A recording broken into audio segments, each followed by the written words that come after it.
It's another ridiculous day in the world of Magic the Gathering. Lost Caverns of Ixalan is an absolute disaster. In fact, Wizards of the Coast has found a brand new way to make Magic players angry. And on top of that, we have some weird rules changes to talk about. Magic. I am a wizard! History. I'm an old wizard! The magic historian. My bones hurt. Greetings, owners of fine luxury cardboard rectangles, my friends. I hope the day finds you well because we have gathered for another absurd installment of Mega Magic News. This one's fat and juicy, so I got a whole notepad here to keep me on track because Wizards of the Coast can't help themselves, right? It seems like they always have to do something to rile people up and leave them angry. And I witnessed some of this firsthand at the pre-release I went to, and then when I came home, the internet was blowing up about it as well. So let's talk about the Lost Caverns of Ixalan and the terrible state of Magic the Gathering from the looks of the pre-release. It's crazy to me that they find new ways to mess up and go, you know what, let's give you some of the old ways as well. So Lost Caverns of Ixalan was already suffering from the fact that they went, okay, so we don't have like collector boosters for you. We don't have we don't have a bunch of the products. We've got delays going on. So you've got that out of the get-go where it's like, okay, well, that's just, hey, people want the product. They can't get it. It's not that big a deal. It'd be way worse if people were getting the product and were unhappy with it. Oh, wait, yeah, that's exactly what's been happening. So you may remember I said, yo, my pre-release kit had some really bad feeling gritty garbage cards. Well, guess what? It wasn't just the pre-release kit that I opened in the video that's up over on my live stream channel. It's also the two pre-release kits I opened up over the weekend. And a friend of mine came down to the pre-release that I don't see all the time. And they grabbed a pre-release kit and opened it. And the first thing out of their mouth was, what's with the cards? Why do they feel like this? Why do they feel dirty and gritty? And I had to explain, oh yeah, you've been out of Magic for what, like 10 years or so? The card quality has become abysmal. This is standard for the course. So this is a North American problem. But you know what's even wilder? The Japanese printings used to be like the gold standard where, yeah, North American printings became trash, but you could go get the stuff from Japan and you'll be all right. But Wizards of the Coast has steadily downgraded the print quality over there. Originally, they turned and they went, Japan is the gold standard. You know what? Sometimes when we have a product that we want to do really well, we'll give it the extra care of having the Japanese printers make it. But now the Japanese printing has gotten so bad that I can't even be sure anymore. When I get gritty cards before, it'd be like, North American printing, guaranteed. But the Japanese card quality has slid right down. So this was somebody who hadn't bought Magic in a while, getting back into it. Pre-releases aren't cheap, right? I mean, I guess overall compared to the cost of playing Magic, they're cheap. But really, when you boil it down, a pre-release where I am in Canada is like $40 once you get the tax involved as well, right? So if you compare that, there's a lot of board games you can pick up for the same price and get a lot of value out of it. So the pre-release is supposed to be, here's your first experience with the set. And your first experience with the set is like, yo, what's up with this card quality? It's abysmal. Like, it's genuinely remarkable how bad the card quality has gotten to the point where I was used to a certain level of bad, but it's bad and inconsistent. You can be going through a bunch of cards from the same boosters, and like some of them are really gritty, some of them aren't. Quality control has just been thrown out the window, and I think that part of it just boils down to Wizards of the Coast is printing at a breakneck pace, and they can't stop. Because if they stop, their profits will drop. And Hasbro won't let that happen. So even though it means terrible quality, they just keep slamming forwards with it, right? So you've got the terrible quality issue. You've got the fact that they can't even get the product into people's hands. That's one thing. That's something we're already used to. Bad quality, stepping up a level, making people angry, being really obvious. The next level, though, is with Universes Beyond. Normally, with Universes Beyond, what made people angry was originally when they brought them in, The Walking Dead. It's like, rabble, rabble, rabble. I'm not happy with The Walking Dead. So Universes Beyond normally makes people mad who don't want Universes Beyond. They don't want it in the game. They want it gone. But Wizards of the Coast was like, yo, wouldn't it be fun if we found a way to make the people who like Universes Beyond angry? What if we found a way to make the people who are actively interested in the Jurassic Park cards angry about this scenario as well? I had no idea this is how this works. I took a look at the set booster box and I'm like, 1 in 12 packs contain a card? I'm like, previously they've done 1 in 8, 1 in 10. So I went 1 in 12. Okay, they're trying to goose the numbers. They want you to chase the Jurassic Park cards, I should say, in the boosters. Go get them. Chase those special Jurassic Park cards. So apparently, what a lot of people, and myself included, didn't know is that there are Jurassic Park basic lands that count as these Jurassic Park cards. So when it's like, you've got 1 out of every 12 packs will have a Jurassic Park card, well, there's a good chance you're going to get a land. And on top of that, apparently there's a correlation issue that's well known enough with this set. This is the crazy thing about the state of Magic. The pre-release just ended yesterday. So technically the set hasn't even released yet, but we live in a different world. The old pre-release release thing, Magic sets come out at pre-release, because before that you have stores just churning box openings and stuff like that. So there have been so many boxes of this opened that it's already a well-documented fact that you can just basically get boxes that are only Jurassic Park lands. So if you get a land in your Jurassic Park box, you're almost guaranteed to get a second land, and that is hitting at least a big chunk of the print run. That may not be across the board because they are printed in different locations, but it's enough to be a thing. So people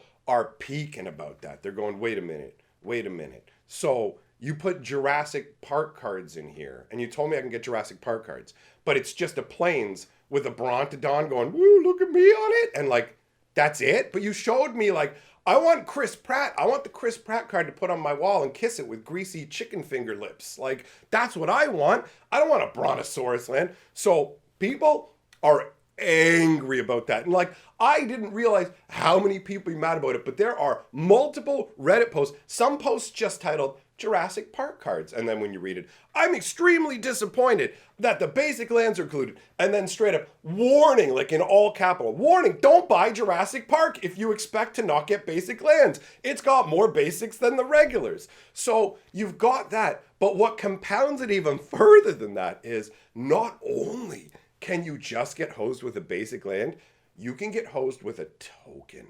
You read through the comments and people are going, bro, I didn't even know there was a Jurassic Park token.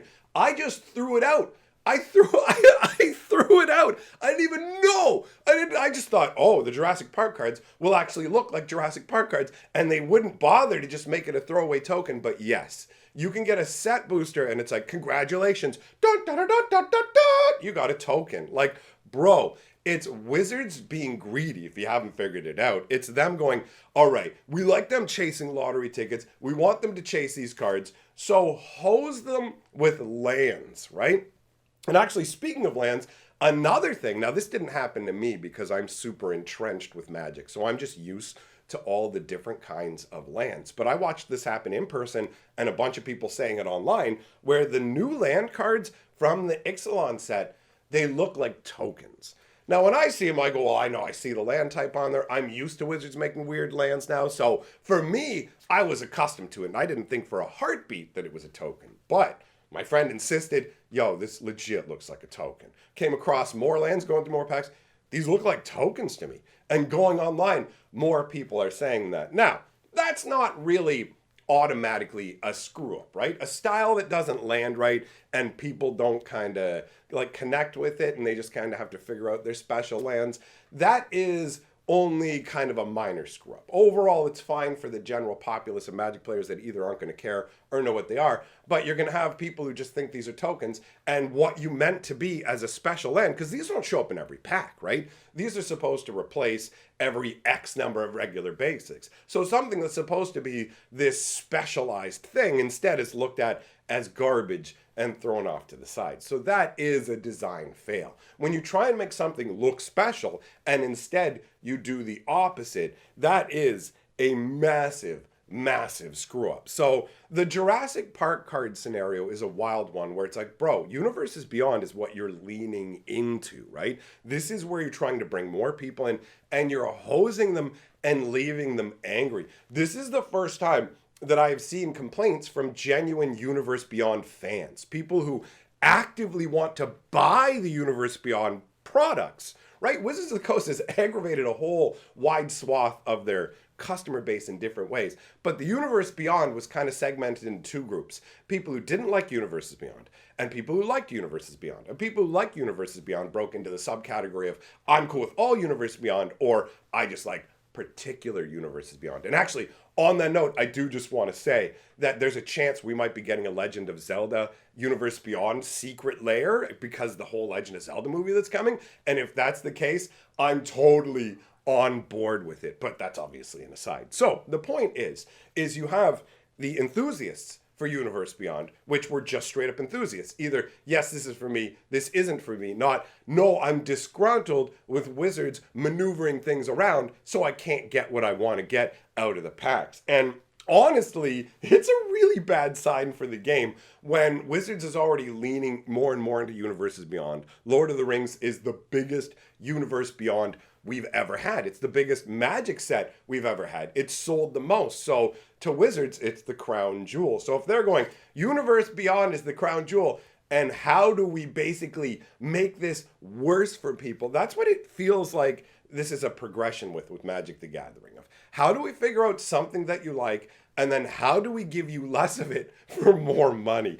It's so adversarial. I understand that all businesses have to find the balancing point between what they charge and like what it costs to make things and not like be too insulting to their customers. And they have a responsibility to the shareholders to try and make as much profit as possible. But when you have like financial reports, you have the leader, the person in charge of Hasbro crowing about how Wizards of the Coast has such huge margins and it's highly cash generative, but they do it by playing these manipulative casino games. And then on top of it, they print the cards to poor quality. It really is difficult to feel good about the long-term health of the game, which sucks because underneath it all, my friends, I love Magic. I went to 2 pre-releases this weekend. I have a great time playing Magic in person. Why do you think I'm so passionate about pointing out the flaws and saying what needs to get fixed? Because I want Magic to outlive me, son. I don't want to be like Astinus in the old Kryn novels where it's like, check it out,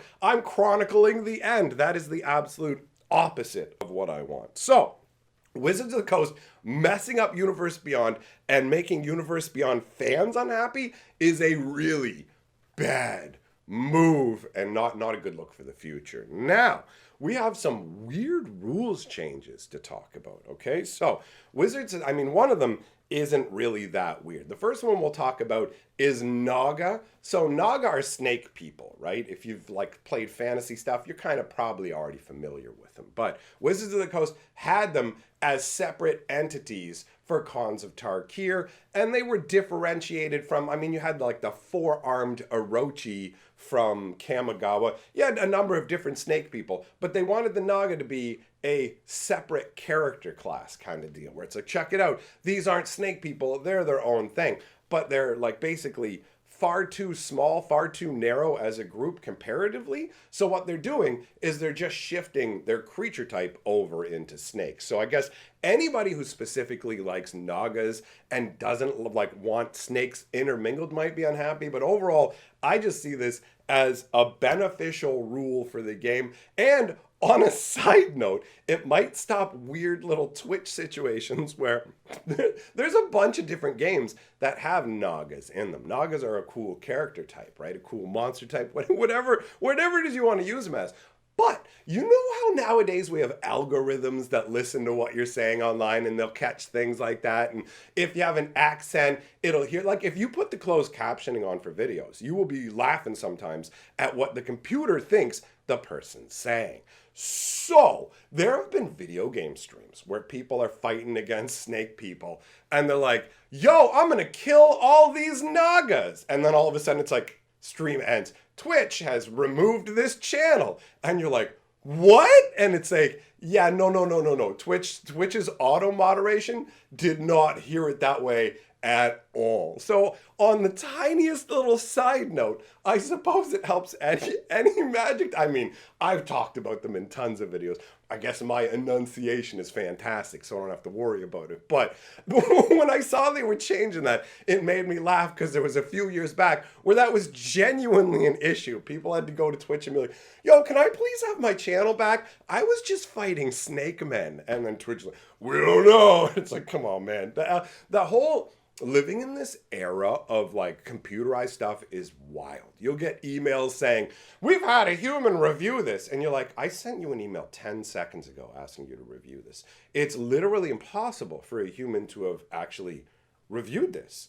And then they're like, we had somebody review it, and it turns out you're right. So it's basically like robots are all at the top going, doobly, and they get a notification. Somebody down there said you're wrong. Yeah, they're probably right. Go with what they said. It's a pretty wild world. So let's move into the rule changes that are a little bit different. All right, let's talk about Kindred first, because this one is not quite as weird as the last one we're going to talk about. So Kindred is something that is coming to Magic and already exists in Magic, right? I mean, it already exists in Magic card names, but it's basically reskinning an ability.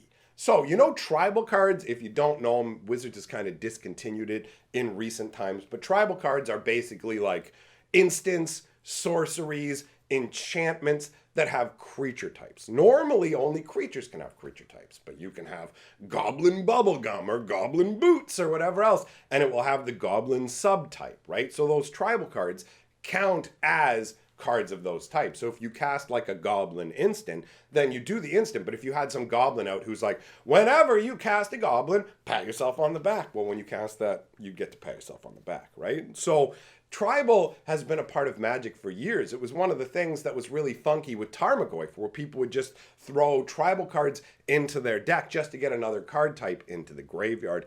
And if you take a look on some of the cards on Ixalan where they mention all the different card types, when it says you need to have different types of permanents in your graveyard and stuff like that, it doesn't mention tribal at all, because Wizards of the Coast has decided that tribal is an unacceptable term to use for Magic, and so they're replacing it with the term kindred. Now, we haven't seen tribal cards in forever. So, why would they be making this change? Most likely, and this is pure speculation, but I'm guessing it has to do with Modern Horizons 3 or some other secret lair that's coming up soon. The truth is, the majority of tribal cards suck out loud. Like, you wouldn't care about them at all. You just go, what is this? It's a bunch of like draft chaff. Like, think garbage level commons and uncommons you would never care about. But there are cards like Bitter Blossom on the complete opposite end of the scale, where they're super powerhouse enchantments, right? But they also happen to be tribal cards. So changed it into Kindred, you get the same kind of concept. Apparently they were tossing around different ideas internally. They were thinking about calling it typal, but that is a very a clinical, cold, and it doesn't feel like anything. Kindred at least implies some kind of connection between them. As far as I'm concerned, I see this as an unnecessary change, but it also doesn't bother me. Like, I'm pretty much in the middle going, you didn't really need to change this. I don't think it offends anybody, but also changing this, all it really does is change the functionality of a handful of old cards, and it's easy to sort out overall. So it's in the middle. It's kind of weird, but I expect it's because they want to reprint particular cards, but they're not willing to with that language on it anymore. Now, the weirdest part for me is the change to Rakshasas, all right? So if you know Rakshasas, you probably know it the same way that I do from like D&D, right? Where they are these like cat demons. So actually I didn't even know they were demons. I knew they were evil spirits and they came in cat form, and they're usually like really intelligent, and they're going to kind of outmaneuver you. They're going to manipulate you. You might get one working for you, but ultimately you're going to find out you were working for it. Whatever it is, they're pretty cool, right? I always saw like hyper intelligent evil tiger men. And so we have a number of these Rakshashas in Magic the Gathering, probably like 5 or 6 at this point. But it turns out that Rakshashas are actually shapeshifter demons, and one of their favorite forms is being a tiger. But they can be anything at all, right? Anything at all. So it doesn't really make sense to specifically limit them to being cats. So going like up until now, every single Rakshasha in Magic has been a cat without fail. Going forwards, they're changing that. They're not all going to be cats. The really weird part to me is they're going ahead and changing all the ones that all the ones that have been printed already aren't cats anymore. So I don't know why they're doing this. It's going to be very confusing. If you have these previous versions that say Cat Rakshasha, it's going to be like, actually, they errated it to not be a cat. And you're going to stare at the artwork and go, what? And then it's just going to be like, well, it actually turns out that they're shapeshifters, like from the Hindu religion or whatever. And it could be just using them as cats. Like, okay, I get they can be anything, but if they can be anything, they could be these cats. So why are you removing cats? That's the only part I find confusing. Unless they specifically want to reprint one of these in a new set, then I guess, again, it would make sense from that perspective. It's a strange tweak to me to remove the cat specifically. To open the Rakshashas up, now you can make them changelings. They can be anything, and you have a new creature that actually resonates specifically with changeling and can be represented in any way. So from that perspective, it really does open up the design space of the game. I like that. So thanks for coming by and hearing me out, my friends. Big shout out to my patrons for supporting my channel. I'll be doing a live stream over on my other channel. If you want to come by and hang out, you can do that. And if you miss it, I've got a live stream archive where you can watch it afterwards. See you guys next time.